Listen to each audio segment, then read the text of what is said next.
10 సంవత్సరాలు suit boot వేసి just ఏదో సోషల్ మీడియాలో ఎడిటింగ్లతోటి చదువుకున్న లెక్క పోర్ట్రే చేశారు కేటీఆర్ని.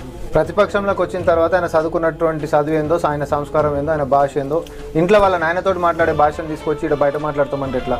అట్లా మాట్లాడొద్దు కదా. ఏమన్నా ఉంటే మీ ఇంట్లో 4 గోడల మధ్యలో మాట్లాడుకోండి. గతంలో ముఖ్యమంత్రి ఉంటే మీ నాయనతోటి ఇట్లా మాట్లాడుకున్నామేమో, కానీ బయటకు వచ్చి ఇట్లా మాట్లాడితే నీ ఇజ్జతే పోతుంది.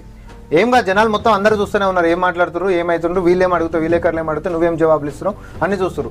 దీని అడ్వాంటేజ్ తీసుకొని నీ బావ ఏం చేస్తుండే, ఇమీడియట్గా ఆయన ఒక ప్రెస్ మీట్ పెడుతుంది. ఆయన చాలా మర్యాదగా మాట్లాడుతుండు, చాలా మెచ్యూర్డ్గా మాట్లాడుతుండు. ప్రపంచం అంతా ఏం చూస్తుంది, ఏది తిక్కలోని లెక్కనేమో కేటీఆర్ మాట్లాడుతుండు, ఎంత మెచ్యూర్డ్గా హరీష్ రావు మాట్లాడుతుంది చూడరు అని చెప్పి ఈరోజు సమాజం మాట్లాడుకునేటటువంటి పరిస్థితికి వచ్చింది.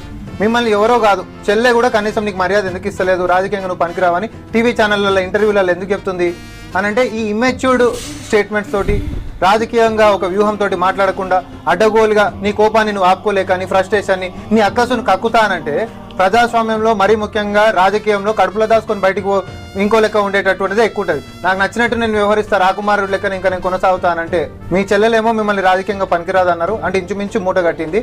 నిన్ను ఎవరో కాదు, మీ బావ మాత్రం మూట కట్టి బంగాళాఖాతంలో రాజకీయంగా పడేది.